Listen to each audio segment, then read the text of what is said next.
L'histoire débute avec un aspirant héros vêtu de noir qui resserre la prise sur son énorme épée.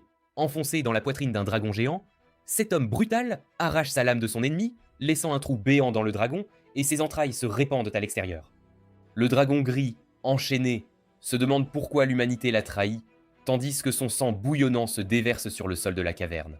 Ancien et divin, ce dragon aux yeux bleus géants, bientôt mort, a vécu depuis l'ère des dieux, et durant toutes ces années, il n'a rien fait qui puisse pousser les humains à le haïr.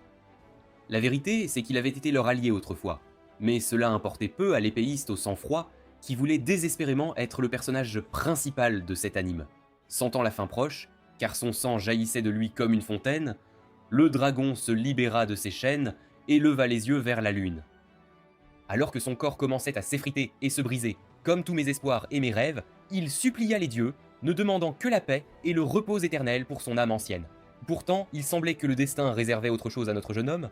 De l'obscurité vint une lumière, et le dragon ouvrit les yeux, se retrouvant à fixer un couple hideux. Ils l'accueillirent en chant dans le monde, car c'était sa nouvelle mère et son nouveau père.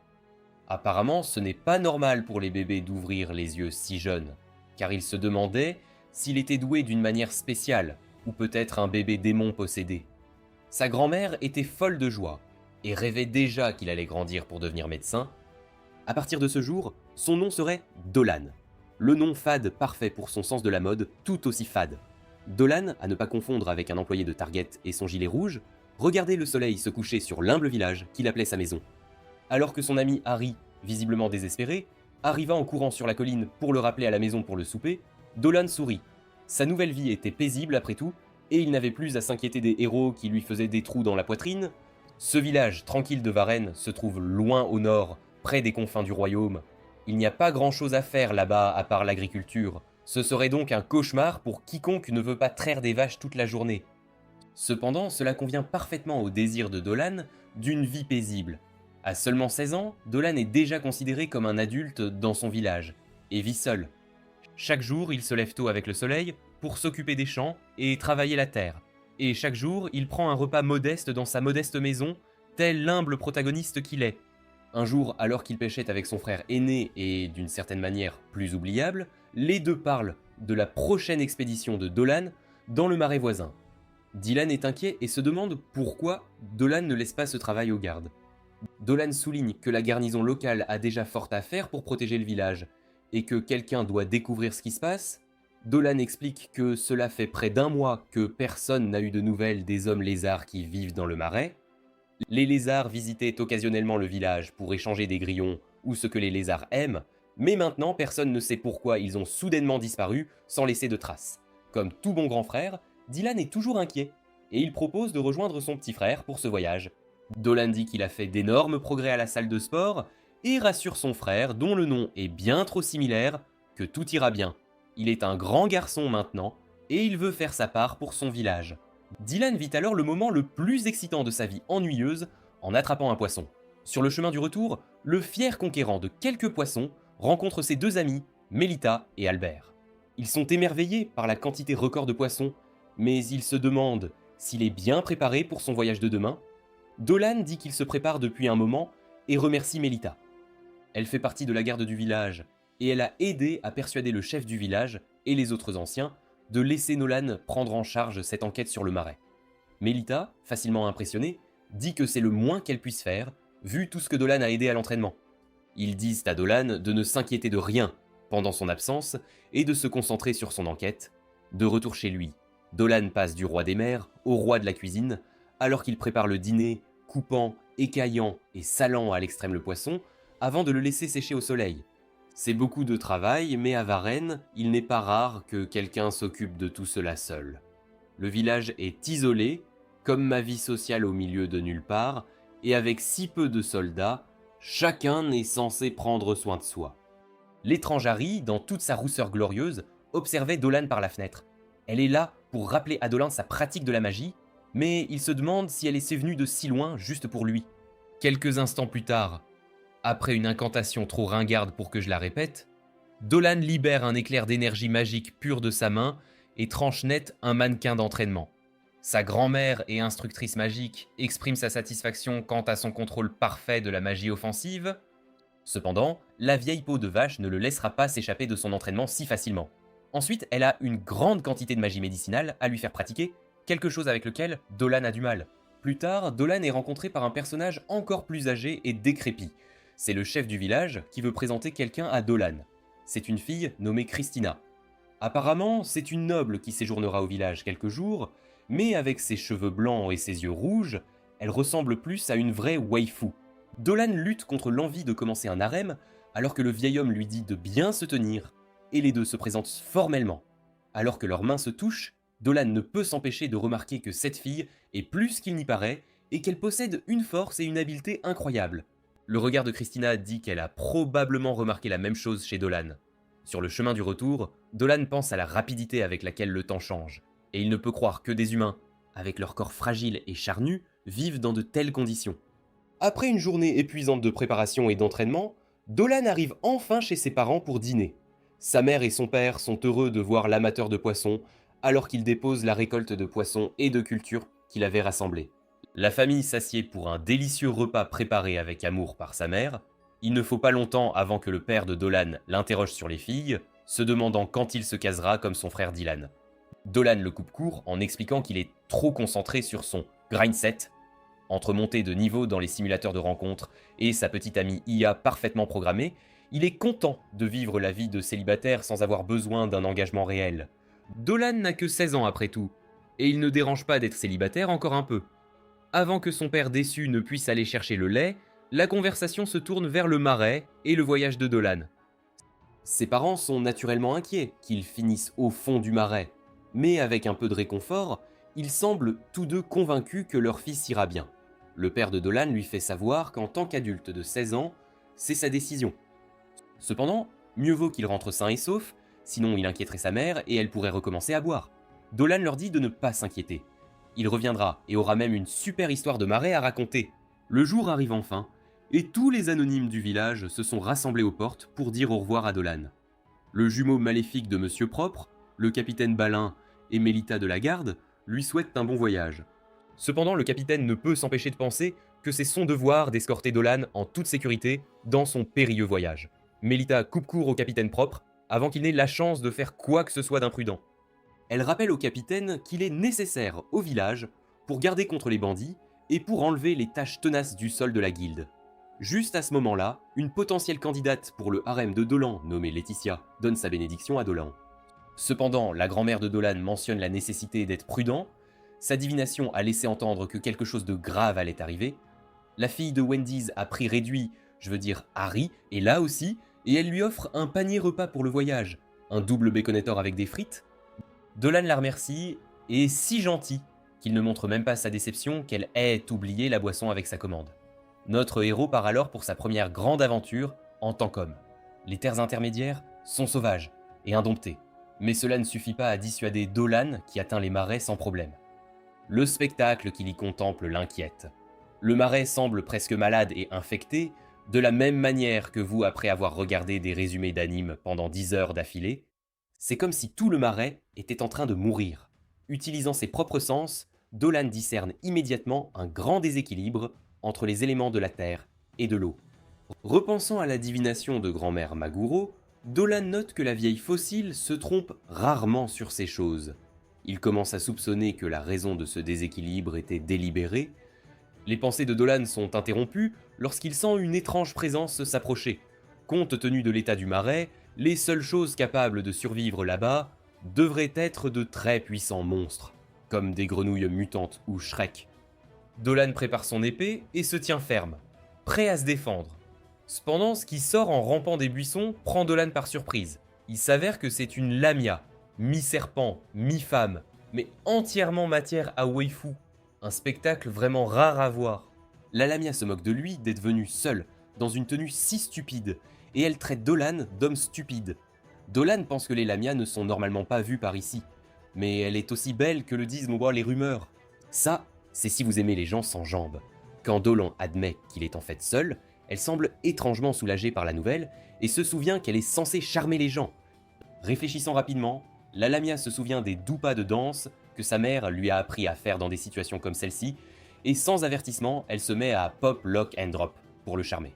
Dolan n'est pas impressionné, et à moins que son intention n'ait été de lui faire croire qu'elle faisait une crise, ses mouvements embarrassants étaient inefficaces. L'air bien trop satisfaite de sa routine de danse maladroite, la femme serpent déclare qu'elle n'est pas là pour se battre.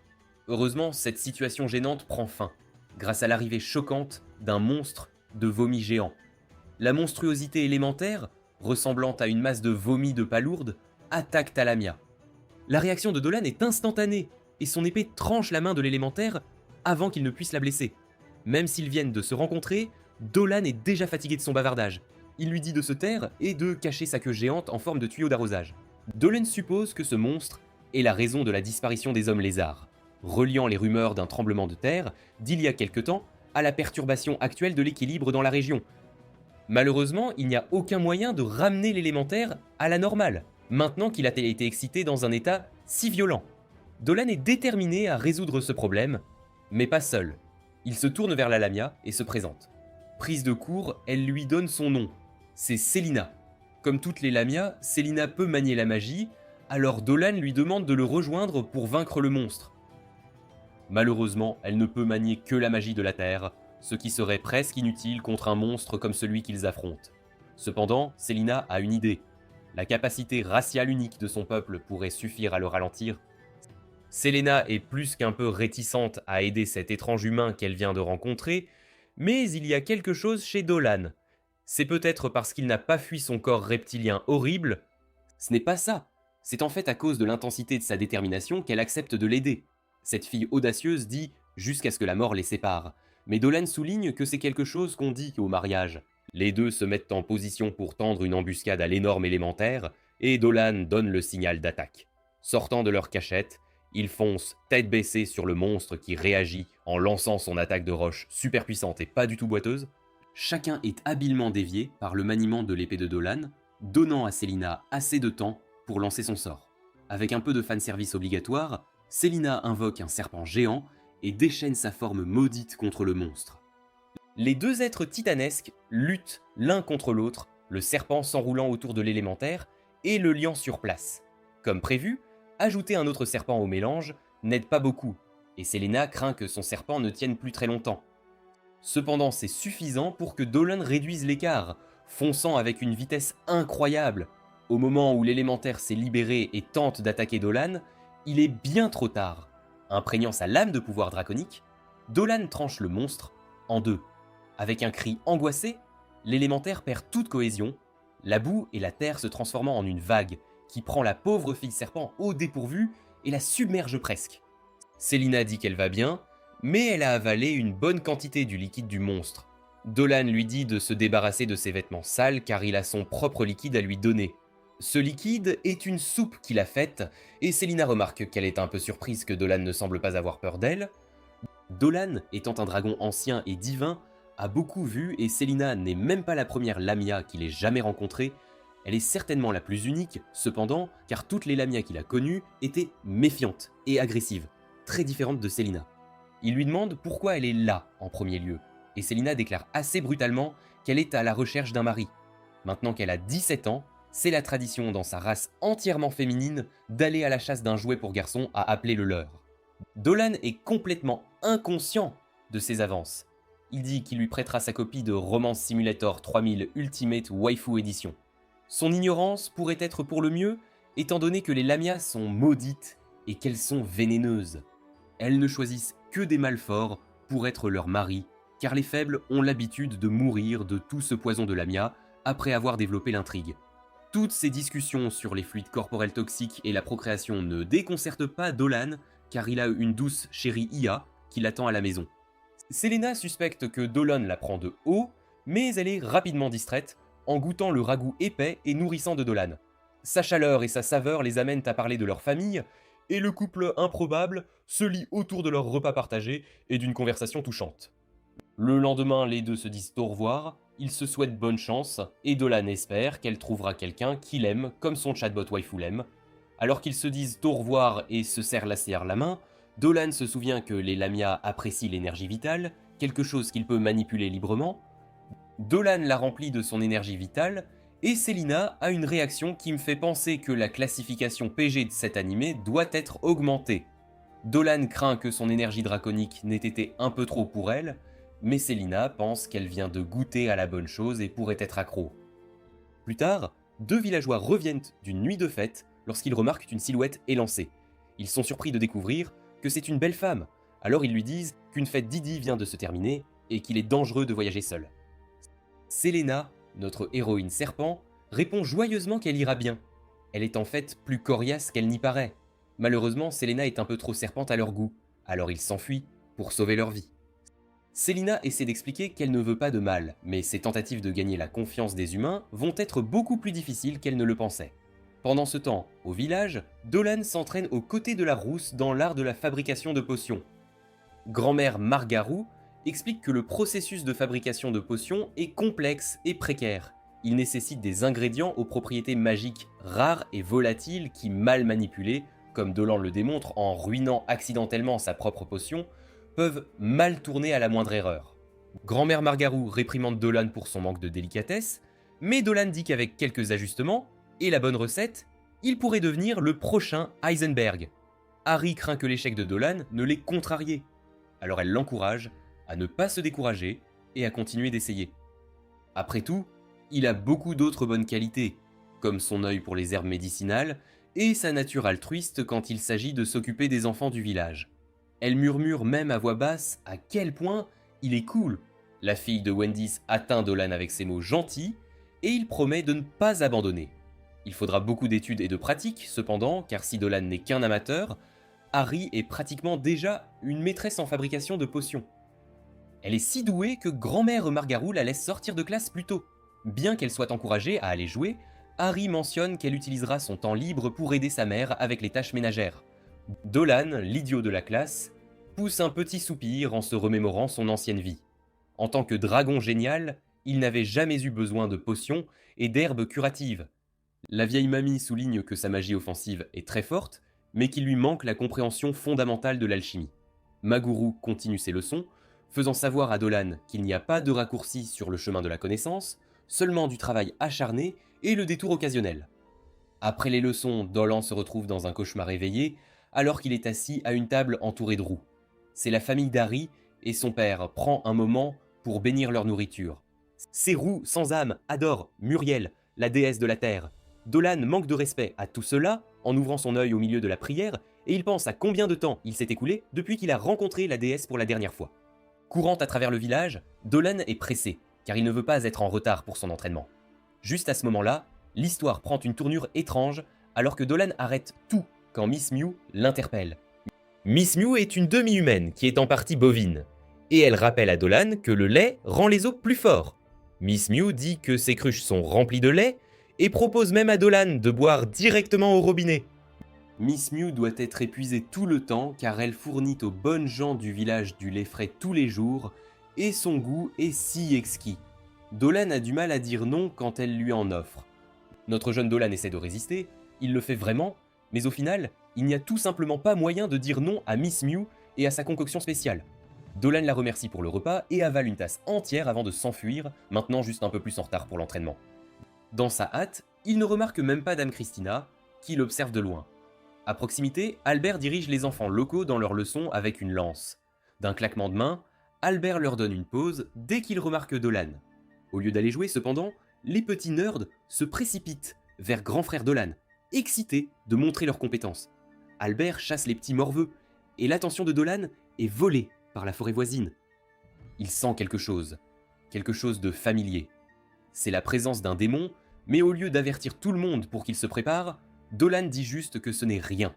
Plus tard cette nuit-là, Dolan retourne dans la forêt, une lanterne à la main. Il se demande ce que ce démon particulier faisait ici, de tous les endroits. Poussant les buissons, Dolan tombe sur son démon en question. C'est Selina, et elle se donne un bain à l'éponge en plein milieu de la forêt, pour une raison quelconque.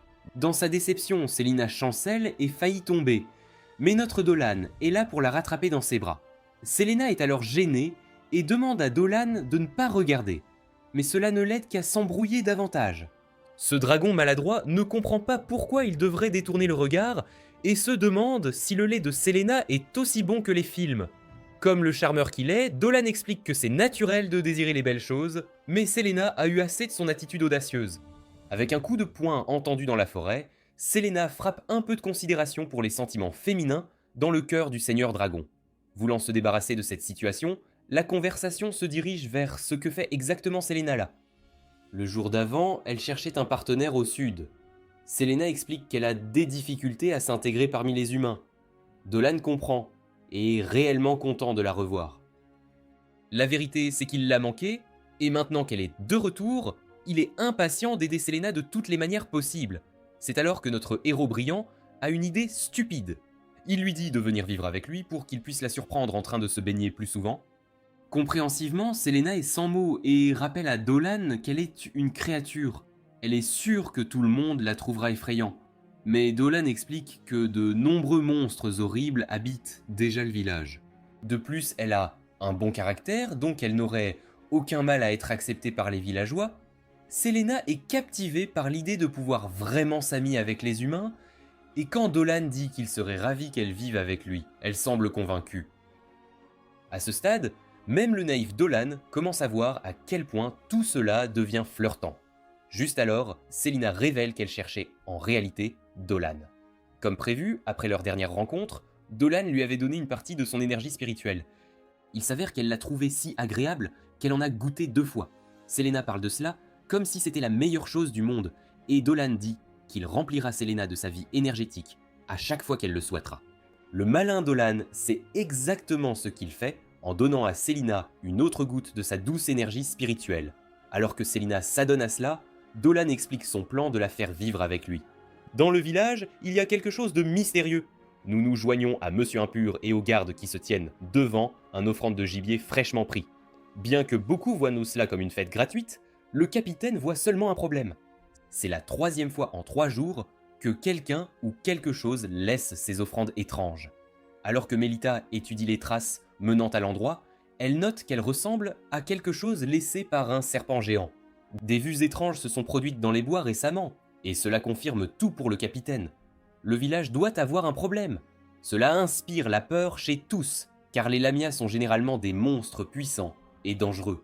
Le chef de village de 100 ans est encore en vie, et il a réuni tous les anciens pour une réunion d'urgence.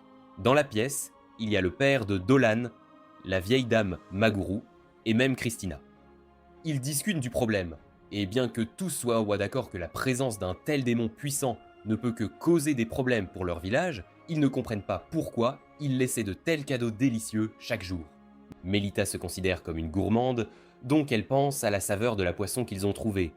Le monsieur impur que vous verriez dans vos cauchemars donne un regard à son lieutenant et la rappelle de rester concentré. Pour lui, il n'y a qu'une solution. Il veut assembler une force d'assaut pour chercher et faire face à cette menace avant qu'il ne soit trop tard. Les autres anciens lui disent de se calmer, avant que la sueur sur sa tête luisante ne blesse tout le monde dans la pièce. Alami n'est pas une petite affaire, c'est un démon puissant qui pourrait causer des dommages sérieux aux rares soldats défendant le village, donc il ne peut pas être résolu simplement en utilisant le nettoyant universel du capitaine. Près de là, Dolan peut entendre leur discussion. Il ne savait pas qu'il y avait une telle division entre les humains et les monstres, mais il assure que Celaena les convaincra. Les délibérations des anciens se dégradent rapidement avant que grand-mère Maguru ne prenne la parole pour ramener l'ordre dans le chaos. Elle réprimande le capitaine Balding, reconnaissant son soin et sa diligence pour protéger le village, mais elle souligne comment cela l'a aveuglée à l'évidence. Cette Lamia était clairement en train de faire un certain déclaration pacifique, et la vieille dame est convaincue qu'elle peut prouver cela. Elle a prévu cela, et elle dit à tous que quelqu'un est en route. À l'heure, Harry entre dans la pièce, comme la petite fille maudite qu'elle porte, tenant un charme de divination. Tous sont assez surpris par l'arrivée soudaine de la petite fille, mais quand grand-mère Margarou étudie les résultats de sa divination, elle arrive à une conclusion définitive. Il y a certainement, sans aucun doute, indubitablement une bonne chance que cette femme serpent soit une bonne omen. Elle encourage la patience et la compassion, et pour le moment, il semble que les anciens sont d'accord. Dolan continue d'écouter tout cela avec ses pouvoirs de personnage principal, tout en feignant de travailler. Il entend la déclaration de la grand-mère et ne peut s'empêcher de célébrer. Son plan fonctionne et c'est maintenant le temps de la phase finale. Courant vers le lieu de cachette de Celaena dans la forêt, Dolan transmet les nouvelles et son excitation est presque palpable. Tout se passait parfaitement. Célina, laissant les offrandes, a rendu les villageois un peu moins effrayés par les Lamias, et il est peu probable que les anciens convoquent l'équipe d'élimination. Avec tant d'enthousiasme, Dolan décide que c'est le moment de terminer leur complot avec un grand coup. Au début de la nouvelle journée, le capitaine Ballan a rassemblé les soldats et a annoncé la nouvelle qu'ils connaissent bon déjà. Il y a eu des vues de Valamia. Balin prononce un discours émouvant aux hommes, les inspirant à être vigilants et rappelant leur devoir de protéger leur village, coûte que coûte. Le fils de Balan, Toro, est présent, l'un des garçons qui s'entraînait avec le javelot. Voyant son père en armure et agissant si cool, Toro se sent fier de regarder son père chauve accomplir des choses. Cette réunion a attiré la plupart des gros bras de la ville. À côté du capitaine se trouve son adjoint Melita et la guerrière sœur Laetitia, célèbre pour ses miracles.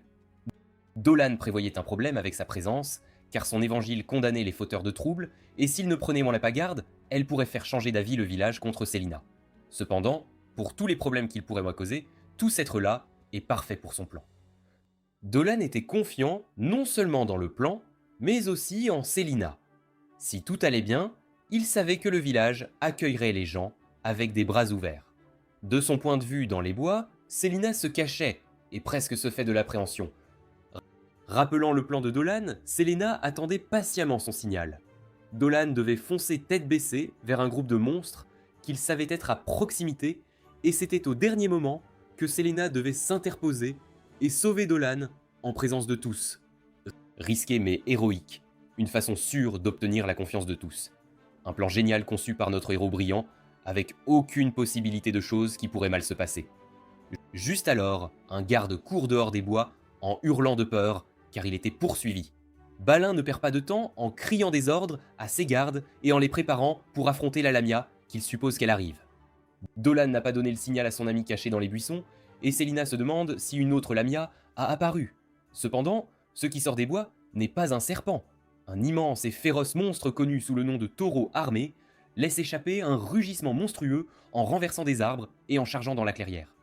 Balin est surpris et il sait que ses hommes ne pourront pas gérer cette menace de front.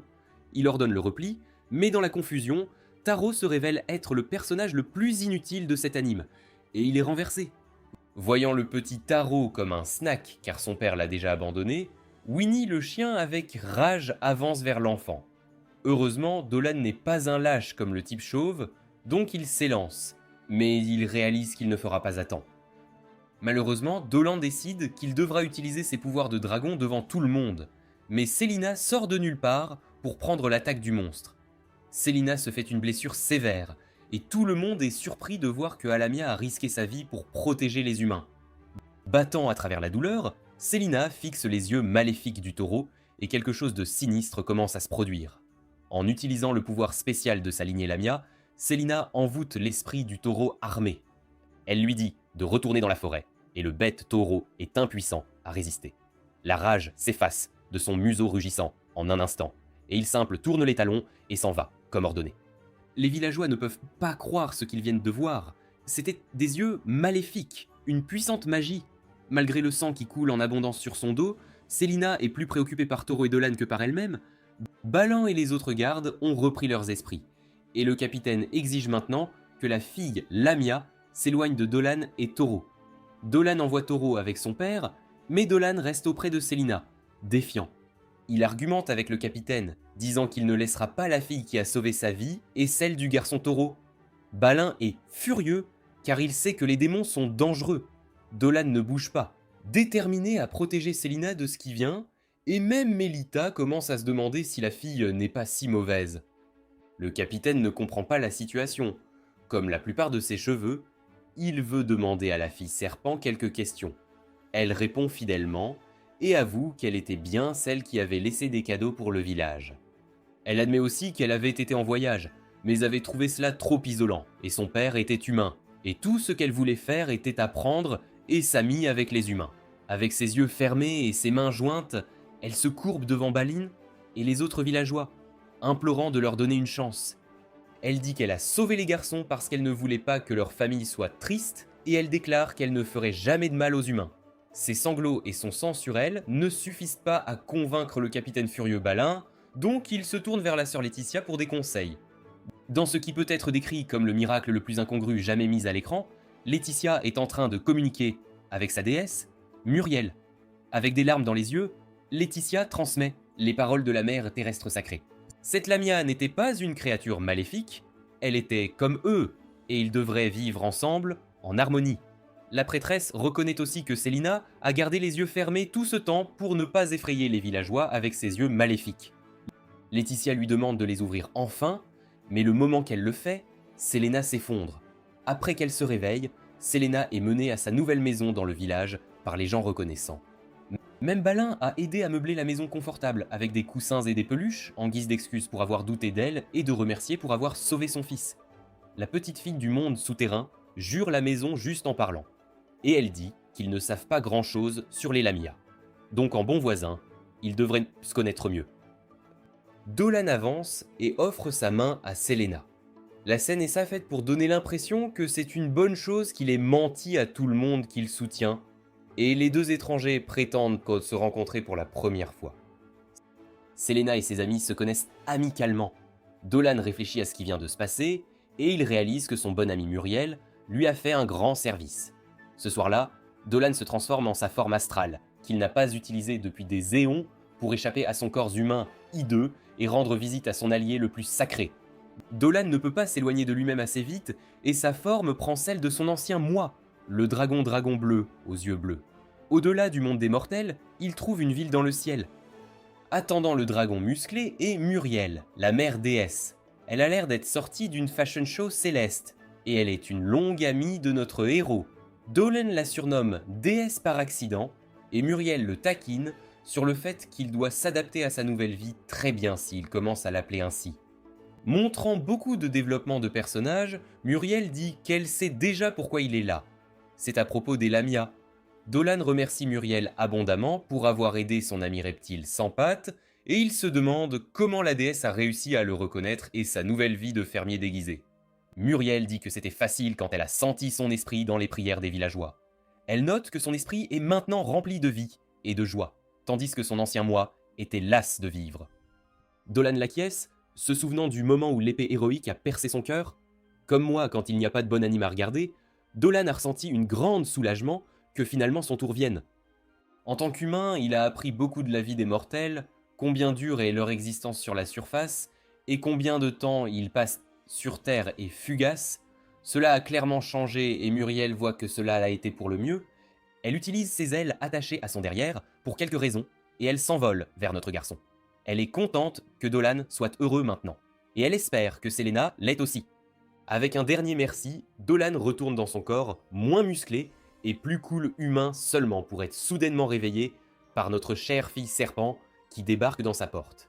Elle est excitée car c'est le jour où Dolan a promis de planter des pommes de terre avec Christina. Dans la ville en plein essor, nous voyons une jeune femme pressée qui marche dans les couloirs, tenant une lettre à la main. Dans ce lieu, deux petites fées pas plus grandes que la paume de la main sont occupées à voler comme des mouches, effectuant tous les petits boulots comme porte-garde, classement des livres, et même une d'entre elles livre la lettre que la fille portait à la directrice de l'académie. Avec l'air d'une bibliothécaire surchargée, cette elfe élégante s'appelle Olivia, et elle partage l'excitation de la jeune fille quand elle découvre que la lettre est de Christina, la fierté de l'académie. Au lieu de l'ouvrir comme une personne normale, Olivia claque des doigts. La lettre se déplie, et nous commençons à voir comment Christina passe ses journées dans le village de Berne. Les entraînements de combat se font quotidiennement dans le village, et nous voyons une bagarre entre Christina et Melita, le public regardant le combat de l'ombre.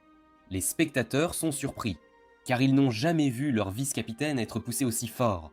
Christina peut voir que Melita ne lui donne pas tout, donc elle décide de donner le meilleur. Avec une série de coups de lame et d'attaque, leur session d'entraînement s'achève presque aussi vite qu'elle a commencé, Christina maîtrisant habilement son adversaire, en voyant la lame de Melita voler. Melita est un peu surprise, mais elle accepte la défaite avec grâce. Christina étrangement appelle sa swordsmanship belle, et seulement alors Melita est déstabilisée, se demandant si Christina veut lui caresser les joues. Monsieur Impur leur dit de bouger pour qu'ils puissent balayer le sol, et il appelle à une fête pour célébrer la victoire de Christina. L'albinos est surprise par combien tout le monde est gentil, et elle ne peut pas croire à quel point ils l'ont accepté rapidement. Ce soir, cette ville se révèle être exactement ce que Christina aime, les filles locales pointant du doigt combien elle est jolie. Dwayne The Rock Johnson fait son coup sur elle, mais les autres l'alertent que le capitaine Balin est un animal de fête. Avant que Christina ait une chance de répondre, les autres chassent Balin, et ils se contentent de 2 autres victimes pour la nuit. La chose non dite est clairement troublante pour Selena qui regarde les garçons partir pour se saouler. Plus tard cette nuit, Christina voit les 3 imbéciles partir pour la nuit. Incapable de dormir, probablement parce qu'elle porte littéralement tout son vêtement, Christina a une idée parfaite pour se détendre. Une pratique de l'épée intense. Balanant son épée sous la lueur de la lune, la noble blonde blanche tombe sur Dolan et Selena, qui marchent comme des insomniques avec rien à faire. Notre chère personne serpent remarque immédiatement que quelque chose ne va pas, donc elle offre à Christina de lui montrer sa nouvelle maison. Selena se précipite vers son lit, sa partie préférée de la maison, et invite Selena à la rejoindre. Ce Dolan doux encourage son invitation, mais prévient que bien que le lit puisse être agréable pour les Lamia, il ne conviendrait pas si bien à un humain. Christina n'est pas intimidée, et s'installe directement dans le foin et les coussins. Il se révèle être assez confortable après tout. Selena dit que le lit a été l'idée de Bald Head, et Christina est surprise. Très bavard, Selena explique que la femme taureau est en fait la femme de Bolin. Tout le monde l'aime pour ses gros bacs de lait, et tous les villageois s'affrontent pour voir qui peut en boire le plus. Pendant que les filles parlent, il se révèle qu'il y a beaucoup que Christina ne sait pas sur les gens du village. Dolan est bientôt tiré dans le lit pour s'ajouter à la conversation amicale. Les 3 diant la nuit entière, et Dolan pense à combien toutes ces années de pratique de simulation de relations ont payé. Le lendemain, Christina se joint à Selena dans la taverne, et elle trouve Jeff Bezos en surcharge, vantant combien il peut boire. Il s'avère qu'il ne parlait pas d'alcool, mais de lait de sa femme. Balin a prouvé qu'il était vraiment dans des choses étranges, en aimant vraiment regarder d'autres garçons boire le lait de sa femme, et il dit à ses amis de profiter de son bar à lait à volonté de sa femme. Christina explique ensuite qu'elle est venue goûter le lait sélémé de Mew. Mew veut qu'elle goûte sa nouvelle batch, donc elle se précipite pour l'allaiter. Evil Jeff Bezos est impressionné par combien de lait de sa femme Christina est capable de boire. Donc il lui défie d'une bonne vieille course à la bouteille. Christina accepte avec enthousiasme, mais lui dit de ne pas s'inquiéter quand elle vide les bouteilles de sa femme. Les 2 boivent verre après verre et tout le monde regarde en horreur en réalisant à quel point c'est étrange. Bientôt, il devient clair que le champion de la laiterie de longue date a du mal à suivre Christina. Et Balin finit par s'effondrer en défaite. Tout le monde célèbre et s'amuse. Juste quand les choses ne pouvaient pas devenir plus étranges, Mio présente sa fille, Mio. Mio prévoit de lancer un nouveau produit dans sa ligne de laiterie, et elle veut que le champion de lait boive le premier. Mille remet la lait, et Christina ne hésite pas. Elle adore ça. Et quand elle demande des seconds, Mille est positivement émerveillée. Comme cette scène terriblement gênante se termine, nous revenons à la capitale. Dean Olivia est content que sa meilleure élève de l'Académie magique fasse des amis, mais elle apprend que des rumeurs sur Christina ont déjà commencé à se répandre, en particulier des rumeurs sur sa rencontre avec les Lamia. Kiran, cependant, ne pense pas que les humains devraient vivre avec des monstres dangereux comme Lamia. Ce qui la préoccupe également, c'est les récentes disparitions. Olivia essaie de détourner les soupçons de Kiran en mentionnant le bénédicité de Myriel qui permet à Lamia de vivre paisiblement dans le village, mais la sorcière insupportable ne lâche pas prise. Elle appelle le seigneur du territoire, qui officiellement gouverne le village, et qui ressemble à un véritable crétin. Il et son ridicule chapeau ne perdent pas une seconde avant de dire que Kiran a raison, et il dit qu'il enverra ses potes au village pour rappeler à tout le monde qui dirige les rues. À Berne, Selena et Christina profitent de leur temps en plantant des pommes de terre. Dolan les observe et est amusé par leur approche très unique de l'agriculture. La technique de Selena est juste fausse, et Christina utilise sa force brute comme un barbare pour creuser des trous dans la terre. Juste alors, une agitation se produit dans le village. Le seigneur sombre de Pluto est là, ainsi que son stupide chapeau. Il se présente sous le nom de Gorda, tandis que ses soldats entourent Dolan et Selena. Il accuse Dolan d'avoir apporté les dangereuses Lamias sur leur sol sacré, mais la prêtresse Perima vient à leur défense, rappelant à Gorda la bénédiction de la déesse Myriel. Gorda dit qu'il ne discutera pas des paroles de Dieu, mais il doit quand même s'assurer que Lamia n'est pas une menace, ce qui sonne comme s'il discutait réellement des paroles de leur dieu. Dolan pense à comment les rois n'ont pas envoyé l'équipe d'élimination des Lamia, donc il se demande vraiment ce qu'il cherche. Le seigneur débile demande à Selena de le rejoindre à la capitale pour déterminer si elle est un problème. Bien sûr, Dolan, le héros, insiste pour venir avec lui, vu qu'il était responsable de sa venue au village. Le seigneur décide que cela rendrait les choses plus faciles pour eux, donc il permet à Dolan de venir avec lui. Pendant qu'ils sont emmenés, Christina n'est pas contente de tout ça, et elle décide qu'elle doit parler au directeur de la situation. En utilisant sa magie, Christina enchantement et part au pas de course, courant aussi vite que vous tous quand vous entendez que Annie Cap a publié une nouvelle vidéo. Sur le trajet en charrette vers la ville, Selena fait une mine courageuse, mais notre génie draconien de héros sait ce qu'elle pense. Il lui dit de ne pas s'inquiéter et la rapproche de lui. C'est quelque chose que sa mère faisait quand il était inquiet, et cela l'a toujours aidé. Dolan lui dit que tout ira bien. Si à un moment donné elle se sent désolée pour qui elle est, elle peut s'attendre à une longue et sévère leçon de lui qui durera toute la nuit.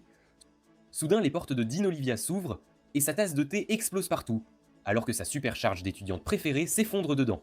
Christine est là pour parler de ce qui est arrivé à Selena, et elle ne prend pas non pour réponse. Les esclaves fées de Dean Olivia servent Christina du thé, et elle explique que ce n'est pas Corda qui est à blâmer, c'est la sorcière Kiran. Kiran est un haut gradé, et elle soupçonne que Selene soit impliquée dans les récentes disparitions. Christine défend Selene, et Olivia convient que la fille à peau écailleuse ne pourrait pas être impliquée.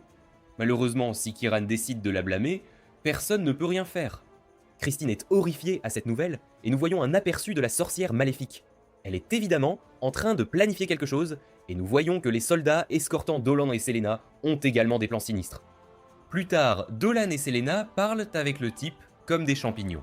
Ce que dit le champignon marchand révèle vraiment 2 héros à leur corps. Nous voyons ensuite Christina, dont les lunettes manquent de toutes les parties importantes, discuter de l'enlèvement de Selena et de la sorcière Kiran qui l'avait amenée à la ville sous suspicion. Christine est outrée par cette injustice, mais la directrice, malgré sa position, ne peut pas encore agir sans abuser de son autorité juridique. Comme si cela ne suffisait pas déjà, Olivia mentionne ses inquiétudes concernant un autre sujet. Ailleurs, Dolan et Selena sont amenés devant Kiran, qui se tient dans la même posture qu'elle toujours. La sorcière est surprise parce qu'elle n'a pas remarqué notre héros plat debout là-bas, et elle accueille nos héros dans la ville de Galoas. Kirin ordonne au petit homme champignon de revenir et de finir d'écrire son rapport, avant d'inviter Dolan et Selena à partager le repas avec elle. Le service est impeccable, et Selena est ravie de voir les plats délicieux. Dolan, cependant, n'est pas si facilement distraite, et va droit au but. Karen les surprend en disant que les papiers relatifs à la résidence de Selena au village seront traités dès le lendemain matin, mais pour l'instant, ils devraient tous profiter du repas. La courtoisie de la sorcière calme considérablement les craintes de Selena, parce qu'elle pensait qu'elle allait être tuée pour être une personne à peau écailleuse. Kiran assure qu'elle ne peut pas imaginer Selena faisant quelque chose de si méchant maintenant qu'ils se connaissent. Elle assure le duo qu'il n'y a rien à craindre, mais la musique menaçante derrière elle contredit cela. À la réception de la directrice, nous découvrons que le champignon est arrivé et sa propre musique menaçante joue en arrière-plan. Christine est alarmée par sa soudaine apparition, mais le gouverneur avance calmement et informe qu'il doit parler immédiatement à la directrice. Retournant au repas, Kiran demande si elle profite pas du vin, et cela semble fonctionner. Dolan commence à devenir assez bourré, mais cela lui donne un sentiment étrange, et la sorcière admire la beauté de Selena. Ses cheveux dorés, ses yeux bleus lumineux, ses écailles scintillantes, elle est vraiment unique. Kiran révèle finalement son autre œil avec ses intentions maléfiques, en déclarant qu'elle ne peut pas attendre de manger chaque dernière pièce de Lamia. Il se trouve que Kiran a utilisé la même drogue pour calmer les chevaux que Didi a utilisé pour empoisonner les boissons, et nos 2 héros tombent inconscients. Retour à la bibliothèque, le gouverneur est hésitant à révéler quelque chose, mais il décide qu'il est temps de briser le contrat de confidentialité qu'il a signé avec Kiran. Il commence par évoquer la série récente de disparitions mystérieuses dans la ville. Il semble que de nombreuses jeunes femmes ont disparu sans laisser de traces. Christina a entendu parler de cela, et elle sait également qu'aucune d'entre elles n'a été retrouvée jusqu'à présent. La fille impatiente et grossière demande alors au petit homme champignon de lui expliquer ce que cela a à voir avec Selena. Gorda mentionne qu'il y a un mage ancien dans la ville qui est supposé avoir plus de 300 ans. Christina suppose immédiatement que c'est la directrice, mais elle est furieusement corrigée. Il se trouve que ce mage est humain, mais aucun humain ne pourrait vivre aussi longtemps sans utiliser la magie interdite. Corda suspecte que les rumeurs selon lesquelles ce mage volerait la jeunesse de ces femmes enlevées sont plus que des ragots, et maintenant il y a des discussions selon lesquelles cet ancien mage a ses yeux fixés sur une certaine Lamia. Les trois décident rapidement qu'ils doivent se rendre à l'estat de Kirin et mettre fin à cette folie. Retour au Freak-Off, nous découvrons que Kirin a un sous-sol caché avec une prison souterraine sous sa maison. Selena est étendue sur une table prête à être dépecée au nom de la bonne cuisine, tandis que Kirin plane au-dessus d'elle, la bouche pratiquement salive à l'idée de la vitalité qu'elle va couper de notre pauvre Lamia. Prenant un scalpel, Kiran se dit qu'elle commencera par enlever une partie de la peau et décidera plus tard quoi faire avec le reste. Heureusement, Dolan force le kétamine à sortir de son système et se réveille. Bien qu'il ait été ligoté et attaché plus tôt, il déchire facilement ses liens et avertit Kirin de ne pas toucher Selena. Dolan remarque que Kirin dessine sur le sol, mais il est horrifié de réaliser que ces petits dessins sont faits de sang. Il semble que Kirin ait fait cela pendant longtemps, maintenant. Kirin réalise rapidement que Dolan n'est pas aussi humain qu'il pourrait paraître. Dolan demande combien de personnes la sorcière a tué, mais Kirin est impénitente lorsqu'elle révèle qu'elle a arrêté de compter après son 100e victime. Elle a expérimenté la vie pendant des centaines d'années, prenant des morceaux de ses sujets pour se renouveler et conserver sa beauté, sa jambe, son bras, même sa peau, chacun pris chez des filles de toutes les races. Elle a fait un bon travail de Frankenstein car elle ne paraît pas avoir plus de 100 ans. Kiran n'est pas satisfaite cependant et elle prévoit d'utiliser Selena pour améliorer encore plus sa beauté. Dolan pense que la magie qu'elle utilise devrait être interdite, mais Kiran révèle que ses recherches ont été reconnues par de nombreuses personnes puissantes. Dolan appelle la sorcière une abomination et Selena est d'accord. La sorcière est surprise parce qu'elle a utilisé le meilleur opioïde qu'elle avait pour les endormir. Dolan était une chose, mais Kiran est surprise de voir que même la Lamia a réussi à se débarrasser de ses drogues. Selene ne peut pas croire que la sorcière serait si cruelle de détruire la vie et les espoirs de ces jeunes femmes venues avant elle, mais Kiran explique simplement qu'elles auraient continué leurs vies inutiles dans la misère et l'anonymat. Kiran pense qu'elle leur a fait un grand bien en leur donnant un but de vie significatif, Selena dit que Gorda avait raison à son sujet, et le ton de Kira change, elle ne comprend pas pourquoi le gouverneur parle d'elle. Il se trouve que l'un des problèmes d'être un méchant est leur besoin de monologuer. Dolan révèle qu'il a caché un petit appareil entre ses joues. C'est un dispositif de transmission capable d'envoyer leur voix sur de grandes distances. C'est comment Gorda a appris les complots maléfiques de Kirin en premier lieu. Juste alors, notre chevalier blanc arrive pour sauver le jour, accompagné de l'équipe de choc royal. Il révèle que tout cela a été une opération de traque depuis le début. Gorda a travaillé avec la directrice pour attraper la sorcière en flagrant délit. Quand Kirin a demandé à Gorda de retourner et de rédiger les rapports, c'était pour falsifier les rapports afin de faire passer Selena pour coupable d'un crime. C'était également pour donner l'impression qu'elle devait tuer Selena parce qu'elle résistait à l'arrestation. Nos héros ne comprennent pas pourquoi quelqu'un ferait quelque chose de si méchant, mais comme Kiran le dit, les bénis de Dieu ne peuvent jamais comprendre ceux qui sont maudits. Depuis qu'elle était enfant, Kiran a eu des problèmes avec son apparence. La sorcière a réalisé qu'elle était une gargouille hideuse, mais au lieu de faire des affirmations positives et de se procurer une routine de soins de la peau, elle a commencé à éliminer des filles pour voler leur beauté. Kiran est devenue folle au point de faire des choses déformées dans sa quête de beauté. Il n'importait pas si c'était prendre la peau d'un elfe, les jambes d'une fille bête ou le bras d'une arachnéenne. Aucune action n'était trop grande dans sa quête de perfection.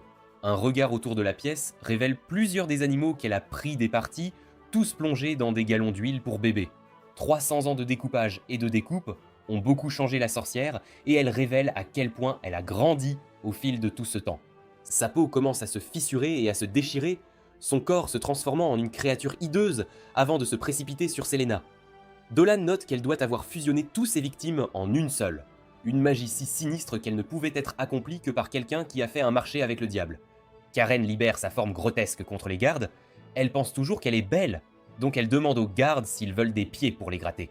Heureusement, Selene utilise ses yeux maléfiques pour immobiliser la sorcière, et les soldats décident sagement qu'il est peut-être temps de laisser les vrais héros s'en occuper. Le combat éclate en pleine force, alors que la sorcière se dégage de la prise de Selena et attaque. Christina réplique en appelant son épée Espalda et en tranchant les doigts saucissonnés de Kirin. Le champignon souhaite qu'il puisse être aussi beau que la sorcière un jour. Mais Olivia lui dit que ce n'est pas le moment d'être impressionné. Kirin libère sa magie maléfique, mais Christina parvient à la retenir juste assez longtemps pour que Dolan puisse terminer ses propres dessins magiques sans le sang. Avant de lâcher son attaque ultime, Dolan pose une question poignante à la sorcière. Est-elle heureuse ? Le discours de Kiran sur sa perfection et sa puissance omniprésente est suffisant pour clore la discussion. Dolan obtient du développement de personnage car il n'est plus effrayé par la culture woke, et il commence à honte la sorcière. Il proclame qu'elle a volé les rêves de plusieurs personnes et que des mains ensanglantées, comme les siennes, ne peuvent jamais obtenir de beauté. Dolan tire ensuite un sort offensif puissant, appelé la Javeline Céleste, qui anéantit complètement le monstre une fois pour toutes. Les filles sont ébahies par notre garçon, mais il frappe la pose du héros le plus banal qu'il soit. Après cet événement traumatisant, Dolan et Selena retournent à une vie ordinaire dans la ville. Selena essaie d'étudier avec l'aide de Dolan, mais la lecture des livres lui fait mal à la petite tête. Dolan l'encourage en disant qu'elle ne sera pas bête pour longtemps. Elle pourra lire et écrire dans le langage de ce pays, et il ne peut pas attendre de voir ce qu'elle inventera. Christina les rejoint pour boire du thé et est impressionnée par les progrès de Selena. Olivia et Portobello arrivent ensuite, et elle remercie les héros pour avoir mis fin à l'horreur de Kirin. Dolan crédite Olivia pour avoir fourni l'antidote à la poison de Kirin, car il ne sait pas combien d'huile pour bébé Kirin aurait utilisé sur eux s'ils avaient resté inconscients. Gorda leur remet ensuite quelques documents. L'un est un permis qui permet à Selena de se promener ou de glisser librement dans la ville. L'autre est une forme d'inscription qui lui permet de mener une vie paisible et tranquille qu'elle a rêvée. Cela fait longtemps qu'il l'attendait, et Selena ne peut être plus heureuse. Elle mentionne également combien Gorda semble plus agréable et combien jeter son chapeau rend son aspect beaucoup moins ridicule. La directrice annonce qu'il y a quelqu'un d'autre qui attend de les voir.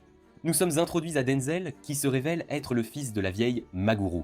Il a suivi les événements dans le village grâce aux lettres de sa mère et il est ravi de rencontrer enfin la fille Alamia, qu'il entend tant parler.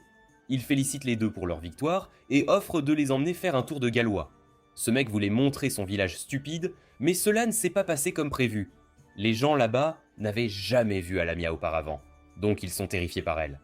Cependant, Selena est très expérimentée pour porter ses émotions. Elle met un sourire et dit qu'elle veut acheter quelques souvenirs avant de partir. À la fin de la journée, et avant que nos héros se préparent à partir, Denzel et Olivia approchent Dolan avec une offre d'inscription à l'Académie magique. Ils pensent que ses pouvoirs sont trop grands pour ne pas être remarqués. S'il apprenait avec eux, il pourrait développer son esprit et son âme. Cela l'aiderait à défendre sa maison et ses proches. Dolan dit qu'il réfléchira à cela, mais Selena est clairement déçue par cela. En partant, notre Dolan est clairement tenté. Le petit homme champignon a fait de son mieux pour convaincre Dolan. Mais au final, Dolan sait ce qu'il veut, et une vie paisible dans le village est tout ce qu'il a besoin. Christine se demande ce qui attire Berne autant chez Dolan. Dolan répond qu'il se sent comme s'il avait des affaires en suspens à Berne qu'il ne peut pas abandonner. Après avoir vu toutes les choses que la grande ville a à offrir, Dolan demande son avis sur l'Académie magique, et elle est d'accord avec Denzel que l'Académie a beaucoup à offrir à quelqu'un comme lui. Elle réfléchit à ce qui est la meilleure décision, mais Selena ne semble pas trop enthousiaste à l'idée de son dragon réincarné préféré partir si rapidement. Pendant ce temps, quelque part dans la forêt, un elfe innocent espionne une armée de fourmis monstrueuses qui envahissent l'air. Dans le portail scintillant, 4 figures mystérieuses sortent. Le pauvre elfe est atrocement coupé par l'une des gigantesques fourmis monstres, et Link des jeux Zelda arrive pour trouver que son ami n'a plus de vie dans son corps.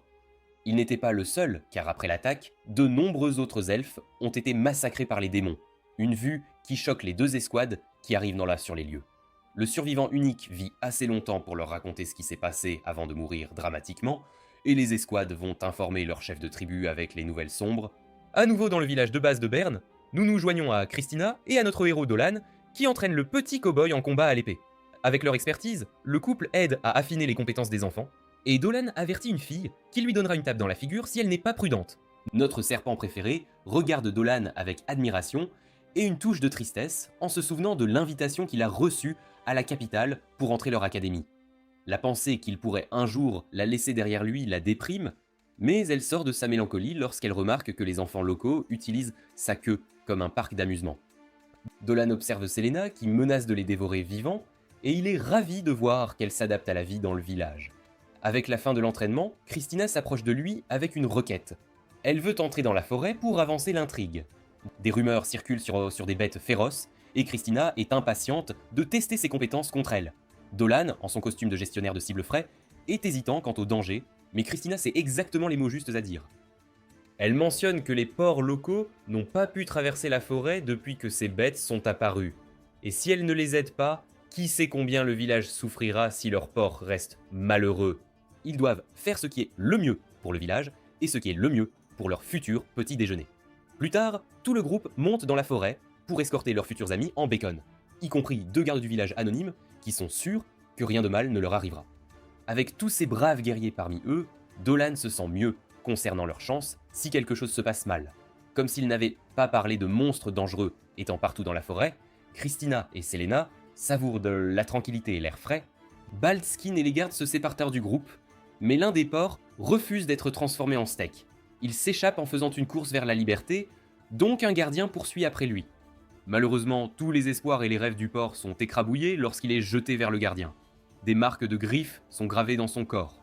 Le gardien lourd se retrouve face à face avec un tigre rugissant, et le gardien est trop effrayé pour s'éloigner.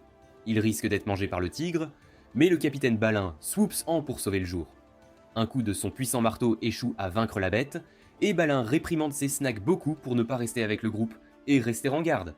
Cependant, il y a autre chose qui traîne dans ces bois pire que les tigres. Les cris de leurs camarades les font courir vers une scène terrible. Balin est blessé, tandis que quelque chose de grotesque et de démoniaque plane sur lui, prêt à mettre fin aux choses. Il attaque, mais Dolan élimine rapidement le monstre avec une vague d'énergie. Il reconnaît ce monstre, un démon de niveau bas du royaume des démons, connu sous le nom de Zelt. Ils sont forts et agiles, ce qui signifie qu'ils ne sont pas à prendre à la légère. Christine est curieuse de savoir comment Dolan le sait, mais le démon se relève, prêt pour un deuxième round. Dolan dit qu'il tiendra l'attention du monstre pour qu'elle puisse le frapper. Avec une autre incantation bancale, Dolan libère une onde d'énergie qui stupéfie le démon, et Christine entre pour donner à sa tête un repos définitif de son corps. Le monstre est vaincu, mais étrangement, Dolan demande que l'identité réelle du démon soit gardée secrète auprès des autres. Ce soir-là, l'ancien, avec des sourcils si lourds qu'il ne peut même pas ouvrir les yeux, assemble les chefs de la ville pour discuter de ce qui s'est passé, et tout le monde est inquiet pour Balin.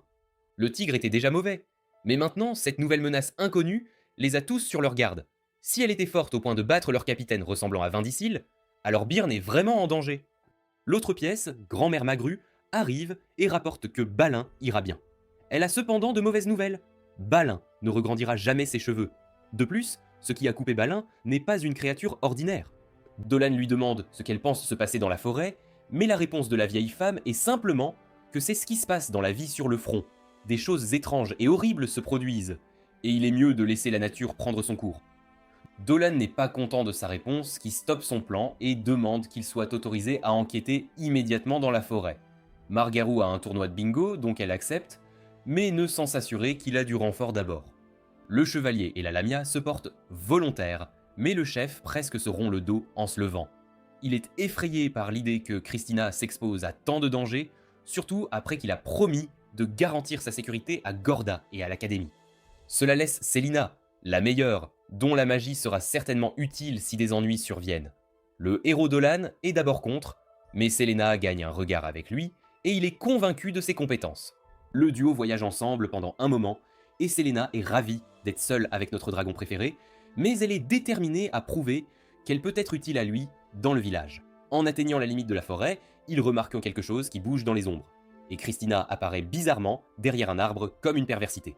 Christina semble avoir toujours dit la vérité de sa vie entière, car elle est terriblement mauvaise dans la dissimulation lorsqu'elle dit à Dolan qu'elle cherchait simplement un signal Wi-Fi. Dolan peut voir qu'elle voulait simplement les suivre et il est déçu par sa décision de défier le chef. Christina souligne qu'elle veut simplement aider les gens du village qu'elle a beaucoup aimés et Selina l'accompagne, se sentant exactement la même. En fait, son aide est précieuse, car la forêt est plus suspecte que l'historique de recherche et est infestée de monstres. Le trio nettoie la forêt, et Dolan réalise que le désir de protéger ceux qui lui sont chers est très humain, et même lui commence à ressentir cela. Avec la dernière créature effrayante éliminée, un nouveau danger approche. Un monstre, similaire à un gorille, grogne menaçant, et Christina prépare son couteau, mais Selina le défait de sa propre manière en utilisant la puissance de l'amitié.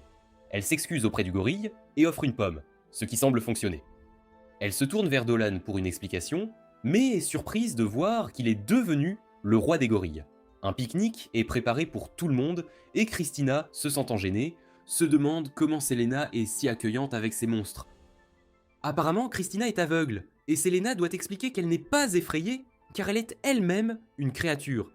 Il est naturel pour les humains de douter de sa race, et elle espère que plus de gens soient aussi généreux et ouverts que Christina. Pour aider Christina à surmonter sa peur, Dolan, le chuchoteur de singes, envoie l'un de ses subordonnés. L'enfant se dirige vers elle, et Christina parvient à surmonter ses préjugés, et trouve que ce ne sont pas si mauvais après tout. En fait, ils sont un peu mignons. Il se trouve que ces monstres étaient juste affamés, après avoir été chassés de leur lieu de chasse. Dolan est convaincu qu'il y a quelque chose de très mal avec ces bois. Mais d'abord vient la nourriture.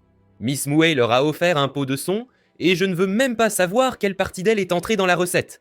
Quoi qu'il en soit, il s'accorde parfaitement avec le déjeuner préparé par Dolan.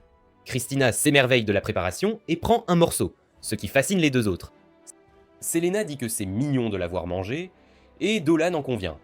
Il y a certainement quelque chose de gracieux dans la nuit, comme si elle était tirée d'un tableau ancien. Christina n'est pas intéressée à être la viande de leur sandwich, mais Selena est juste désespérée de savoir le secret de sa grâce, disant que l'apprendre aidera certainement sa quête de trouver un mari. Dolan, doux comme du beurre, arrive avec une année parfaite, ce qui font immédiatement la Lamia. Les bons moments sont rapidement interrompus par quelque chose qui sort de la forêt. Bounding contre un arbre, il voit donc qu'il s'agit d'une petite sphère, dans laquelle se trouve une petite fée. Elle semble blessée et murmure de les faire fuir. Mais avant qu'ils puissent obtenir des réponses, Azelt apparaît prêt à combattre. Ces monstres sont assez terrifiants, mais pour une raison inconnue, ils portent des toupets. Selena s'assure que la famille Gorille s'échappe en toute sécurité, tandis que Dolan et Christina sortent leurs armes et entament le combat. Le groupe est rapidement encerclé par les démons qui sortent de la forêt, presque rattrapant Selena avant que Dolan n'ait le temps de les détruire. Le combat se poursuit, mais Dolan est surpris lorsque le démon maléfique Knivel des fourmis utilise son propre coéquipier comme un tremplin. Le fourmi a pris la hauteur, donc Dolan est forcé d'utiliser un type de magie que nous n'avons jamais vu. Bien qu'il soit regrettable de le faire, Dolan se transforme comme Hulk, si c'était juste en colère, et l'un de ses bras devient immense. Avec une telle puissance, il élimine facilement les démons. Christina a également nettoyé sa moitié, mais un d'eux l'attaque de derrière. Heureusement, Selena est là, et elle utilise la puissance de sa voix irritante pour invoquer son serpent. Avec le danger éliminé, les héros ont maintenant l'opportunité de parler à la fée. Elle se présente comme Maul et révèle qu'elle a été attaquée par ces démons sans raison, et elle est reconnaissante pour leur aide. Dolan sait que ces Ults sont juste les soldats inférieurs du monde des démons, et leur apparition signifie que quelque chose de bien plus dangereux est à venir. Christina espère obtenir des réponses de la Grande Mouche, mais avant qu'elle ne puisse le faire, le groupe sent qu'ils sont de nouveau encerclés. Christina va sortir son épée, mais Dolan l'arrête car il peut voir que ce qui les observe est juste curieux. Dolan place son épée au sol en signe de bonne volonté envers les êtres mystérieux.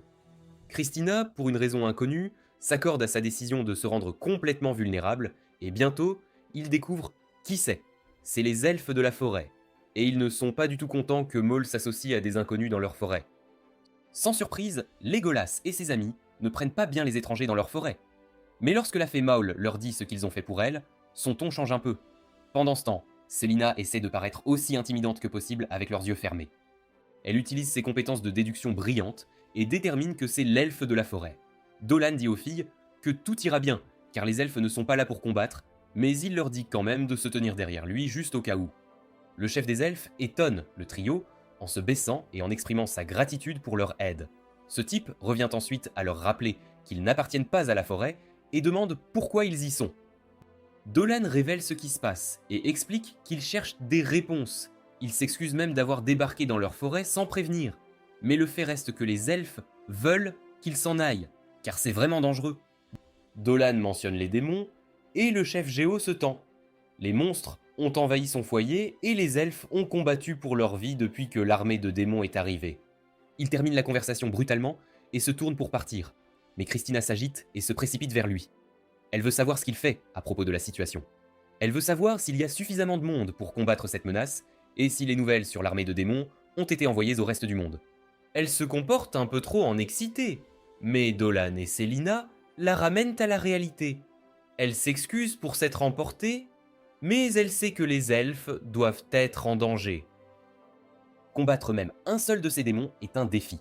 Donc pour qu'il y ait une force entière de démons, les elfes doivent être dans une terrible situation. Ils réalisent rapidement qu'en travaillant ensemble, ils ont une meilleure chance de sauver leur forêt. Les elfes réalisent qu'ils ont affaire à des gens dignes de confiance. Et ce Dolan ne peut pas être si mauvais s'il a réussi à attirer ses filles, féroces dans son harem. Moll explique à tous que non seulement ils sont amicaux, mais qu'ils ont réussi à repousser les démons.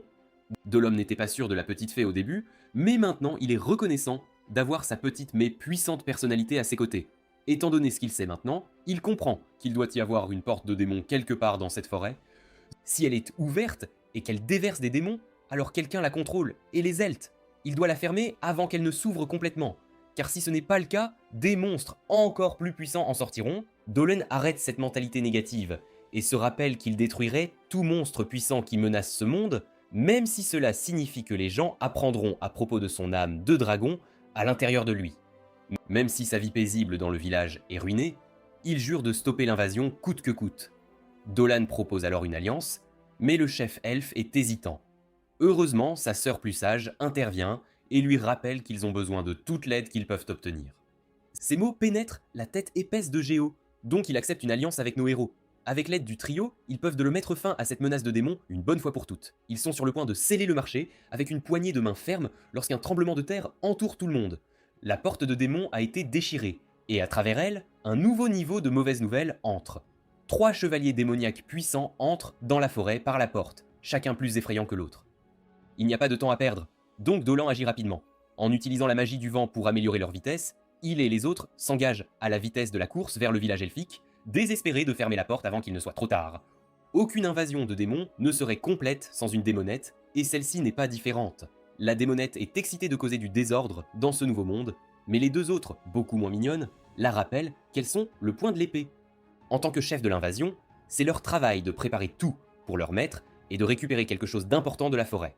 Elles se demandent où est leur 4e membre, mais le grand roux, appelé George, ne peut pas attendre. Il veut jouer un jeu. Il sait que les elfes sont à proximité et défie les autres de voir qui peut les trouver en premier. Jern, le grand fourgon métallique, dit qu'il n'est pas intéressé par de tels insectes, mais cela ne l'empêche pas de foncer dans la forêt à la recherche de nouvelles jouets. Pendant ce temps, la démonette est pratiquement en train de saliver à l'idée de la boucherie et de la désolation, et ne peut pas attendre de commencer.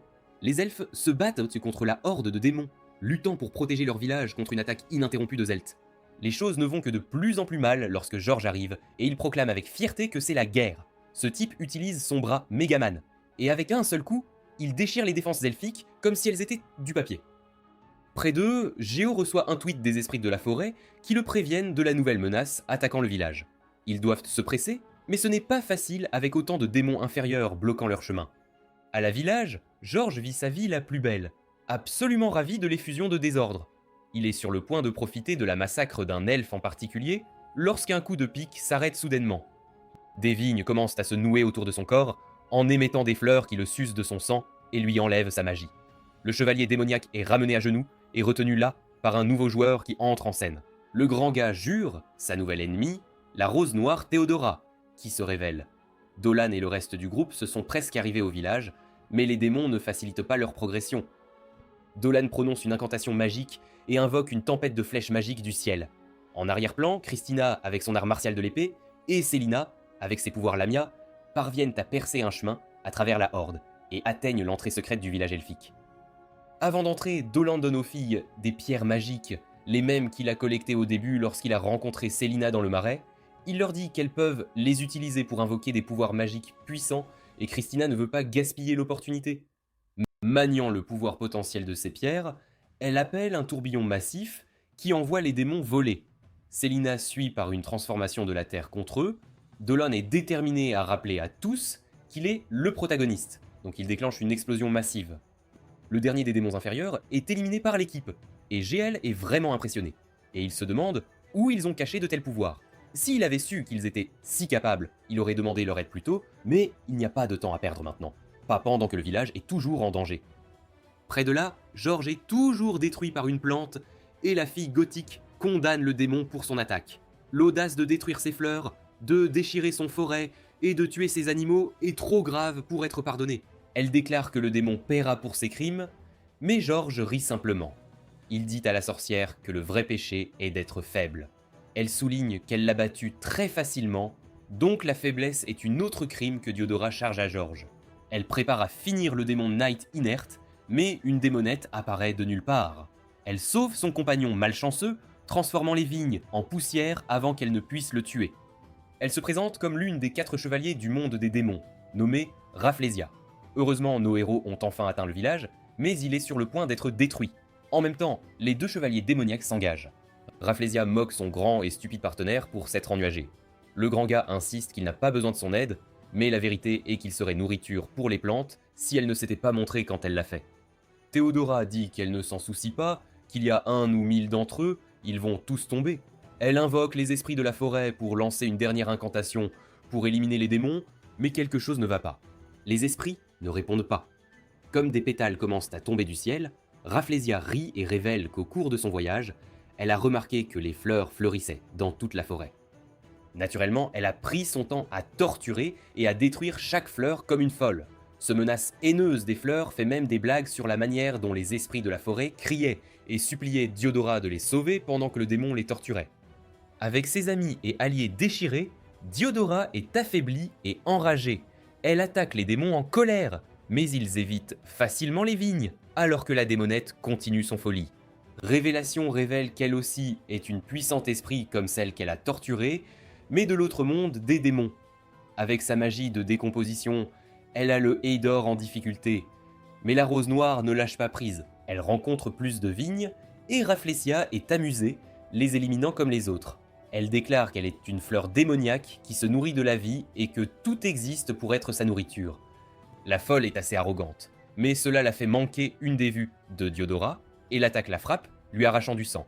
Raph jure de se venger pour avoir gâché son visage déjà laid, mais Théodora explique qu'elle a déjà pris la décision de mettre fin à la vie de tous les démons depuis longtemps. Enfin, Georges est fini de s'asseoir et se précipite, brisant les défenses de Théodora avec le pic avant que Rafflesia utilise l'opportunité pour se venger un peu. Diodora peut sentir son mana être drainé, et ses blessures ne guérissaient pas comme elles devraient. Les choses se passent mal pour Diodora, qui regrette de ne pas avoir vengé sa famille. Juste alors, une lueur de lumière dans le ciel brise l'obscurité et quelque chose s'engouffre dans le combat, envoyant les 2 démons en arrière. Dolan est arrivé, et notre garçon ne plaisante pas. La présence soudaine de Dolan a tourné la balance de ce combat, et les démons peuvent le sentir. Ce n'est pas un gaz ordinaire. Même Théodora commence à se sentir quelque chose lorsqu'elle voit le dragon rebâti. Il lui tend la main et demande si elle peut se lever, mais Georges tourne le dos à ceux qui se moquent de lui et attaque. Christina bloque l'attaque surprise destinée à Dolan, et avec son aide, les 2 d'entre eux parviennent à repousser l'horrible démon. Raph essaie sa chance ensuite, mais elle se fait frapper en plein visage pour sa peine. Elle est plus irritée que blessée, et Dolan lui dit clairement qu'elle ne devrait pas avoir été blessée si elle ne s'était pas mêlée à des elfes archers avec des flèches. La marée semble avoir tourné en faveur des bons, mais un choc puissant secoue la forêt lorsque la porte de démon déchaîne un nouveau mal sur le monde. Cela signifie que la 4e et dernière nuit est arrivée. Les 2 autres veulent s'en prendre à Dolan et son groupe avant que leurs camarades ne montrent le bout du nez, mais Célina n'en a pas l'intention. Elle est furieuse, et tout le monde sait que plus une fille est en colère, plus sa puissance de serpent devenant invoquée est grande. Raph essaie d'agir immédiatement, mais Dolan a été patient. Il lève la petite démonette au-dessus de la stratosphère avant qu'elle ne soit combattue comme un volet par les vignes de Diodora.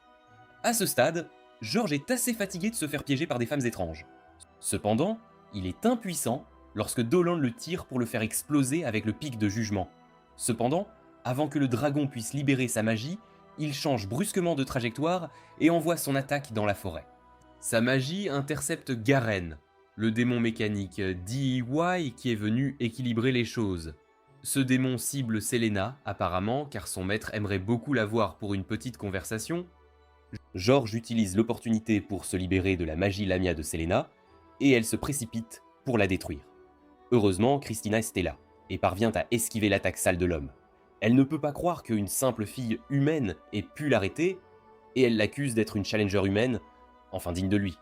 Flattery ne va pas sauver le démon de sa colère, et la chevalière blanche appelle sur le véritable pouvoir de son épée, El Sparta.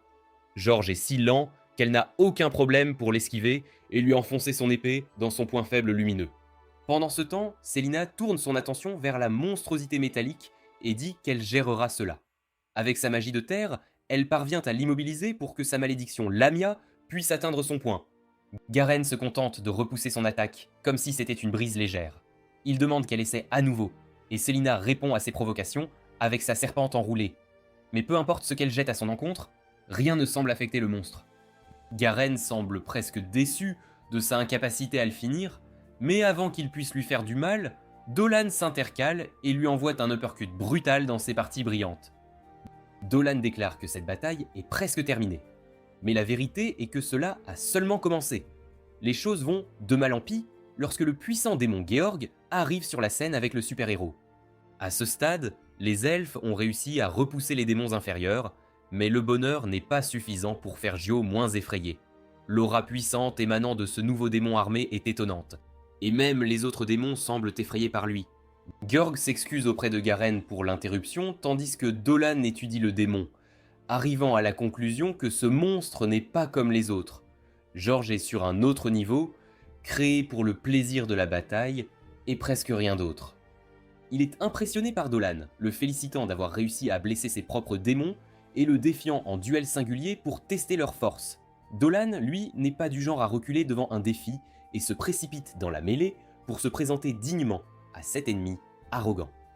Alors qu'il croise le fer, Dolan utilise brièvement ses pouvoirs de dragon, et Gjorg reconnaît quelque chose de familier chez cet être soi-disant humain.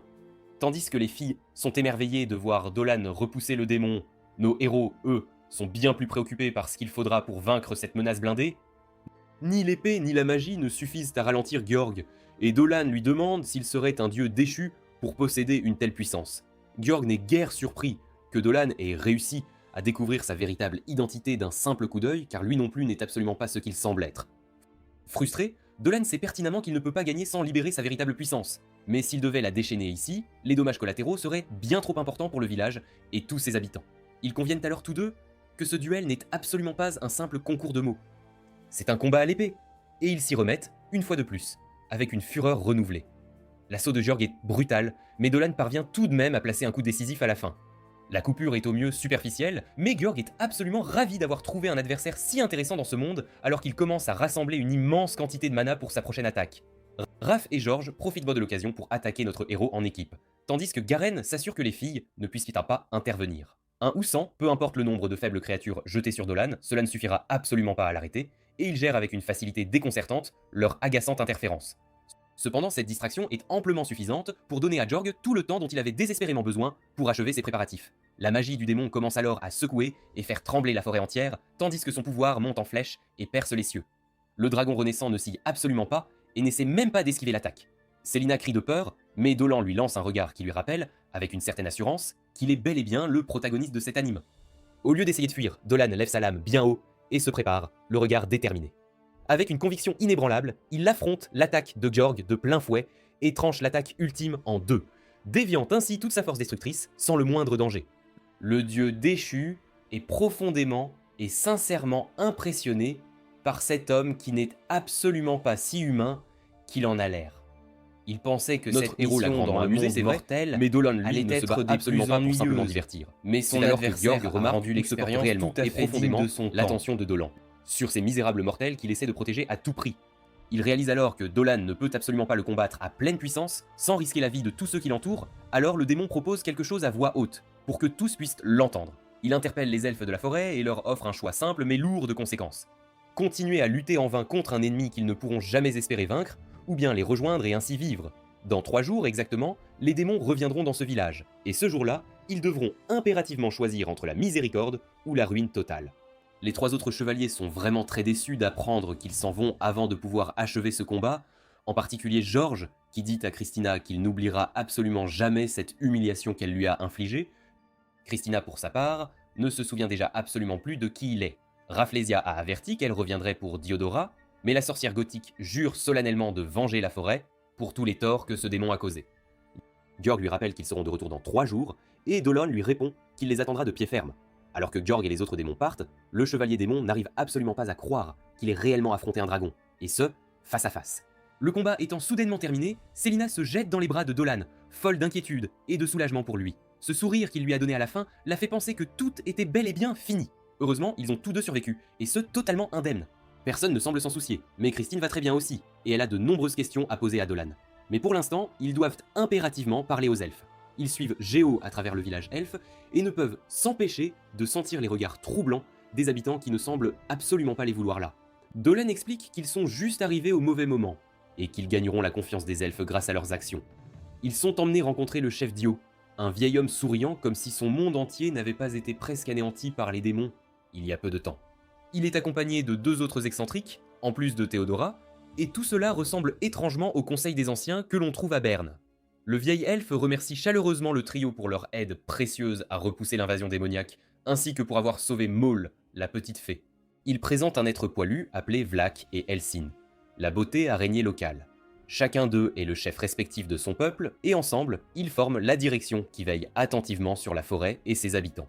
Dio a entendu parler des capacités inhumaines de Dolan, et il surprend le groupe en annonçant qu'ils ont finalement accepté de demander de l'aide aux humains de la capitale. C'est encore plus une surprise quand il appelle la doyenne Olivia à entrer dans la pièce. L'arrivée soudaine d'Olivia a certes surpris le groupe, mais ils sont néanmoins très contents de la revoir. Elle explique qu'elle est née dans ce village et est venue aider, tout comme eux. L'ancien Dio convoque le conseil en session et informe le groupe qu'ils ne resteront absolument pas, les bras croisés, en attendant le retour des démons. Ils ont l'intention de contre-attaquer dès le matin avec toute la force qu'ils peuvent rassembler et de prendre la porte. Sans cette porte qui les ancre dans ce monde et alimente le pouvoir des démons, ils seront bannis du monde mortel et renvoyés en enfer, là où est leur véritable place. Espérons qu'une fois la menace disparue, la forêt pourra enfin commencer à se guérir d'elle-même. Dolan est tout à fait prêt pour le combat, et dit qu'ils sont là pour aider de toutes les manières possibles. Laïc le Poilu exprime le même sentiment que le reste du conseil, lorsqu'il dit qu'il se sent plutôt pitoyable de devoir demander l'aide de Dolan. C'est un triste jour, en effet, quand les gens de la forêt ne peuvent pas se sauver sans une interférence extérieure, mais ils savent tous que sans l'intervention de nos héros, la forêt aurait très probablement été envahie par le mal, sans aucun doute. Olivia se porte garante de l'équipe et mentionne que le mot a également été envoyé au monde extérieur pour prévenir. S'ils échouent dans leur attaque, alors au moins, ceux qui viendront après eux seront en mesure de finir le combat, quoi qu'il arrive. Dolan admire profondément l'esprit combatif des elfes et entend bien le faire correspondre au sien. Lui, Christina et Selina jurent solennellement d'être à la hauteur de leurs attentes et de chasser l'ennemi de leur foyer, quoi qu'il en coûte. Pendant ce temps, les chevaliers démons tiennent leur propre petite réunion, et l'ambiance n'est absolument pas très joyeuse. Après s'être fait botter les fesses par une bande de protagonistes d'anime, aucun de ces monstres infernaux n'est de bonne humeur, c'est le moins qu'on puisse dire. Chacun d'eux veut absolument se venger de ses homologues respectifs. Georg et Raph en particulier sont fous de rage et déversent toute leur frustration sur les pauvres Zelts qui ne demandent absolument rien à personne. Garen est agacé par les pitreries des deux et demande à Georg de faire quelque chose, mais même le chevalier en chef est anxieux à propos de leur revanche à venir. Georg dit de les laisser à leur colère, car il est bien plus curieux de ce personnage de Dolan. Il y a quelque chose chez ce garçon qu'il reconnaît, et s'il a raison, alors ce combat à venir sera le plus grand de toute leur vie. Garen, le démon métallique, est surpris d'entendre cela de la part du dieu déchu, tandis qu'une malheureuse fourmi passe en volant juste devant sa tête. Il ne savait pas que quoi que ce soit dans ce royaume pouvait espérer être un véritable défi pour Georg, mais comme l'explique le chevalier, Dolan ne vient absolument pas de ce royaume. Les compétences, l'aura et la magie utilisées par cet homme font toutes allusion à quelque chose qu'il a vécu il y a très longtemps, bien avant sa chute, et nous revenons alors en arrière, dans le temps, à ce moment précis. Georg n'a pas toujours été le démon qu'il est aujourd'hui. Dans un passé lointain, il était autrefois un saint soldat du seigneur Eldis, qui combattait souvent les dieux démons.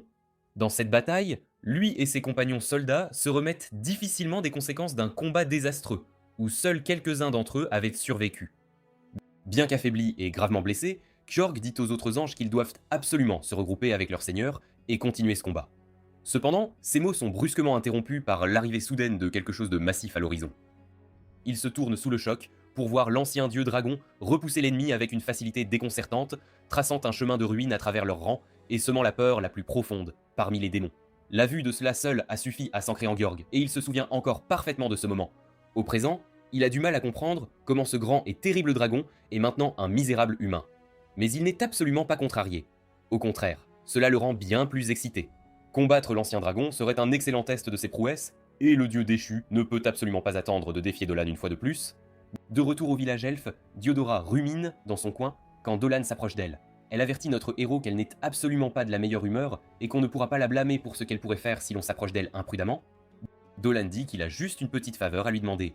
Et quand Diodora se tourne pour lui aboyer dessus, elle réalise qu'il n'est absolument pas juste à côté d'elle.